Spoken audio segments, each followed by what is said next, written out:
दुनिया में कुछ ऐसे विकासशील देश हैं जिन्होंने पिछले कुछ समय में काफी तरक्की की है। भारत का नाम भी उन्हीं देशों की लिस्ट में शुमार है। हाल ही में भारत ने एक ऐसा कारनामा करके दिखा दिया है जिस पर यकीन कर पाना मुश्किल है। जी हाँ, दरअसल भारत और रूस की बढ़ती हुई दोस्ती से भारत को फायदा ही फायदा होता जा रहा है। तो वहीं एक देश ऐसा भी है जो कि इस दोस्ती से बिल्कुल भी खुश नहीं है। जी हाँ, आखिर कौन है वो देश और क्यों उसको रूस और इंडिया के बढ़ती दोस्ती से दिक्कत हो रही है? साथ ही रूस के साथ दोस्ती करके भारत का क्या फायदा हो रहा है? क्या है इसकी पूरी केस स्टडी? आइए जानते हैं आज की हमारी इस वीडियो में। दोस्तों, हाल ही में भारत ने सऊदी अरब को उस काम में पीछे छोड़ दिया है जिसमें सऊदी अरब को पीछे छोड़ना नामुमकिन था। भारत ने सच में जो किया है वो वाकई में ही काबिले तारीफ है। अब आप सोच रहे होंगे कि भारत ने ऐसा क्या कर दिया है जिसके कारण पूरी दुनिया में भारत के चर्चे हो रहे हैं। तो देखिए, भारत इकोनॉमिकल, टेक्नोलॉजिकल और पॉलिटिकली काफी स्ट्रॉन्ग हो गया है और ये सब पॉसिबल हो पाया है भारत और रूस की बढ़ती दोस्ती के कारण। लेकिन कैसे? इसका जवाब तो आपको आगे वीडियो में मिल ही जाएगा। दोस्तों, ये बात तो हम सभी जानते हैं कि सऊदी अरब पूरी दुनिया में तेल एक्सपोर्ट करने के कारण प्रसिद्ध है। लेकिन हाल ही में भारत यूरोपीय देशों को ऑयल एक्सपोर्ट करने की लिस्ट में पहले स्थान पर पहुंच गया है।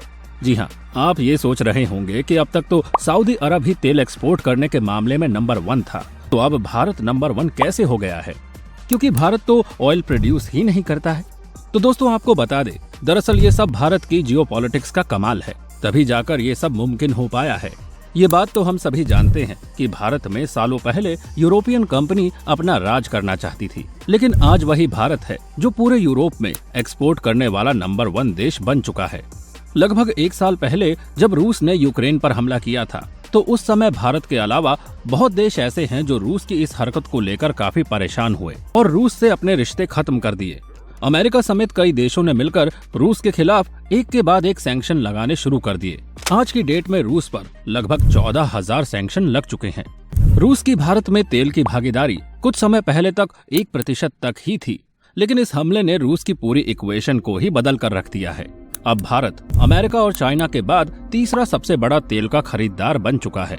जब अमेरिका और यूरोपीय यूनियन ने रूस पर बैन लगाया, तो उसके बाद रूस को मजबूरी में तेल की कीमतें कम करनी पड़ी और यही मौका था जिसका फायदा भारत ने बखूबी उठाया। अमेरिका और यूरोपीय यूनियन ने जब रूस के द्वारा ऑयल इंपोर्ट पर बैन लगाया, तो पूरे यूरोप में तेल की कमी हो गई थी।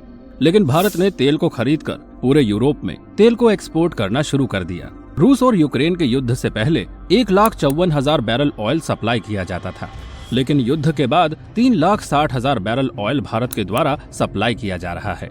आज भारत 20 से भी ज्यादा देशों को रिफाइंड पेट्रोल की सप्लाई कर रहा है। पिछले कुछ समय पहले भारत के द्वारा सप्लाई का 15% हिस्सा यूरोपीय देशों में किया जा रहा था, जो अब बढ़कर 22 से 25% तक हो गया है। ब्लूमबर्ग की हाल ही में जो रिपोर्ट आई है, उससे सभी चीजें एकदम क्लियर हो चुकी है। इस रिपोर्ट के अकॉर्डिंग भारत रूस से सस्ते दामों पर कच्चे तेल को खरीद रही है और पूरे यूरोप में अपने अपने दाम पर तेल का एक्सपोर्ट कर रही है। यूरोप के पास कोई अच्छा ऑप्शन नहीं था, इसीलिए उन्होंने भारत को चुना और भारत को इससे काफी फायदा हो रहा है। तो चलिए अब ये जान लेते हैं कि भारत को किस तरह से तेल के एक्सपोर्ट और इम्पोर्ट करने पर प्रॉफिट हो रहा है। दरअसल भारत के द्वारा रूस से जो कच्चा तेल खरीदा जा रहा है वो इंडियन करेंसी में खरीदा जा रहा है और फिर उसके बाद इंडियन कंपनी को इस डील से काफी फायदा हो रहा है। इंडियन कंपनी के द्वारा तेल को रिफाइन करने में कम लागत लग रही है और मार्जिन काफी अच्छा मिल रहा है। भारत की रिफाइंड कंपनी की कैपेबिलिटी काफी अच्छी है, तभी तो आज पूरे यूरोप में भारत एक्सपोर्ट कर रहा है। भारत के तेल एक्सपोर्ट करने से रिलायंस और नयारा कंपनी को भी काफी फायदा हो रहा है। तेल के एक्सपोर्ट करने के कारण भारत को मॉनेटरी प्रॉफिट तो हो ही रहा है, इसके अलावा भारत की अर्थव्यवस्था में भी धीरे धीरे सुधार देखने को मिल रहा है। भारत की अर्थव्यवस्था में होने वाले सुधार के कारण भारत भी विकसित हो रहा है। पहले भारत को कच्चा तेल काफी महंगे रेट पर मिलता था और भारतीय कंपनियों की तेल रिफाइन करने में अधिक लागत भी लगती थी, जिसके कारण भारतीय कंपनियों को काफी नुकसान उठाना पड़ता था। लेकिन अब इंडिया को रूस से कच्चा तेल और भी कम प्राइस में मिल रहा है, जिससे धीरे धीरे इंडियन कंपनी और भी ज्यादा प्रॉफिटेबल होती जा रही है।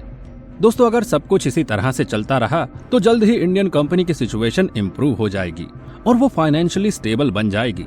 इसके अलावा भारत की फाइनेंशियल कंडीशन में भी इम्प्रूवमेंट आ रहा है।